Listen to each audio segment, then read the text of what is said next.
আমি কথা বললাম তার সাথে, ও কথাটা একটু আদো আদো করে বলছিল।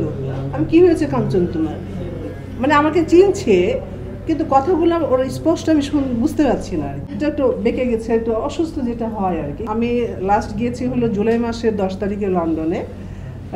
যেই শুনি যে শুনি মানে ওর মেয়ে থাকে অনেক অনেক বছর থেকে ওখানে, ও বিয়ে করেছে, বাচ্চা টাচ্চা হয়েছে তার ওইখানটা। বাচ্চার এখন বয়স বোধহয় 14-15 বছর, মেয়ে ছেলে হয়তো আর 7-8 বছর, যাই হোক।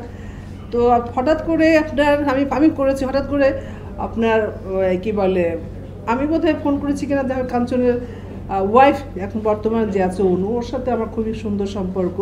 ও ফোন করেছে আর কি হোয়াটসঅ্যাপে, যা কথোপকথন হচ্ছে। তো আমি জিজ্ঞেস করলাম অনু তুমি কোথায়, তো বললো যে আমি তো লন্ডনে। আচ্ছা, কাঞ্চনের তো অসুস্থ। অসুস্থ কি হয়েছে তার? বলে না, ব্রেনে বোধহয় কি, অতটা বলতে চাচ্ছিল না। তো আমি বললাম ওকে দাও তো। তো আমি কথা বললাম তার সাথে, ও কথাটা একটু আদো আদো করে বলছিল। আমি কি হয়েছে কাঞ্চন তোমার, মানে আমাকে চিনছে কিন্তু কথাগুলো ওর স্পষ্ট আমি বুঝতে পারছি না আর কি। পরে দেখো আমি ওনাকে বললাম যে ওনার কী ব্যাপার, কারণ ওর ব্রেনে ধরা পড়েছে টিউমার, যার জন্য একটু কথা অত স্পষ্ট বলতে পারছে না। তাই আমি বললাম ঠিক আছে আমি আসবো দেখার জন্য। তো আমি যেখানে থাকি স্ট্র্যাটফোর্ড, রংপুর একদম রোডে, তো থাকে আর একটু দূরে আর কি। তা যাই হোক, আমি এই যাবো করতে করতে তার মধ্যে আপনার অগাস্টের ফার্স্টে আমি যখন আবার কানাডা চলে গেলাম, তার আগে আমি খবর নিচ্ছি কিন্তু 1-2 দিন পরে বলে না, অপারেশনের জন্য সে হাসপাতালে গেছে, তাকে 2-1 দিন চেক আপ করে অপারেশন করবে। তো এই যাবো করে হলো কি কথা হচ্ছে, কিন্তু আমার কাঞ্চন ওয়াইফের সাথে কেমন আছে কি আছে, আমি আপডেটটা নিচ্ছি ওর কাছ থেকে, ওর মেয়ের কাছ থেকেও। আমি চলে গেলাম কানাডা 1 মাস ছিলাম আমি ওইখান থেকে, কিন্তু খবর নিচ্ছি। এর মধ্যে আপনার অপারেশন হয়ে গেছে। তা বললাম আমি যে কী অবস্থা, করে না মানে পুরোটা অপারেশন করতে পারে নাই, কেমন একটা জায়গায় আপনার মাথায় ব্রেনের মধ্যে টিউমারটা, যে এটা মানে কি মানে রিমুভ করতে পারবে না, তবে কিছুটা আপনার এই করে দিয়েছে আর কি, যে কি বলে ক্লিন করে দিয়েছে।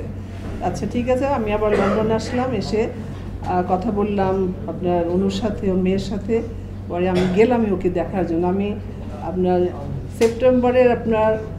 সেপ্টেম্বরে আমি 17 তারিখে ফ্লাই করেছি, 14 বা 15 তারিখে গেছি আমি দেখার জন্য। তো কথা বলছে, সে চিনছে, সে সবই ঠিক আছে, ওকে নামাজও পড়ে সে দাঁড়িয়ে।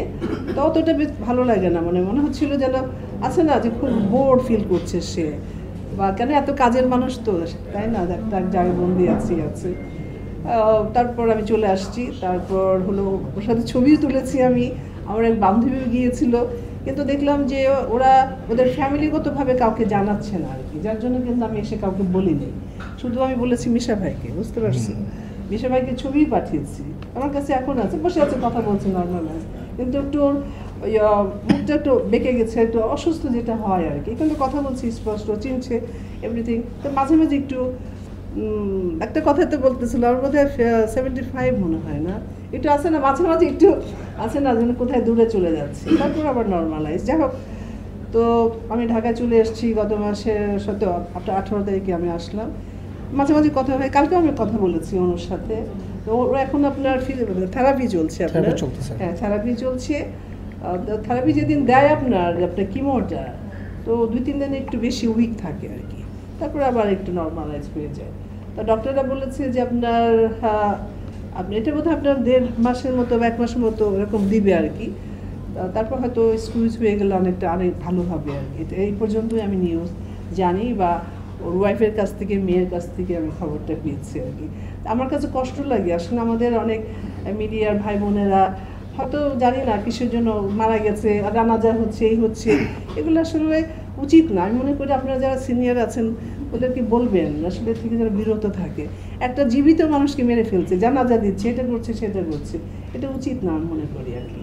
তারপরে এখানে আমার যারা আছেন ভাই বোনেরা জার্নালিস্ট, আমার শিল্পী সমিতিতে ওর কাছে নাম্বারটা আছে ইলিয়াস ভাইয়ের খবর নেওয়ার জন্য, তারপর মিশা ভাইয়ের কাছে নাম্বারটা আছে, তার ওয়াইফের সাথে আলাপ করলেই বুঝতে পারবেন যে এখন কি অবস্থাতে আছে আর কি। আল্লাহর মধ্যে সে ভালো মানে অসুস্থ কিন্তু ভালো আছে, কিন্তু বাসাতে চলছে ফিরছে, সে দাঁড়িয়ে নামাজ পড়ছে। যেদিন আপনার কিমো দিচ্ছে ওই দিন একটু বেশি উইক হয়ে যাচ্ছে আর কি। এই পর্যন্ত আমি কাল পর্যন্ত জানি।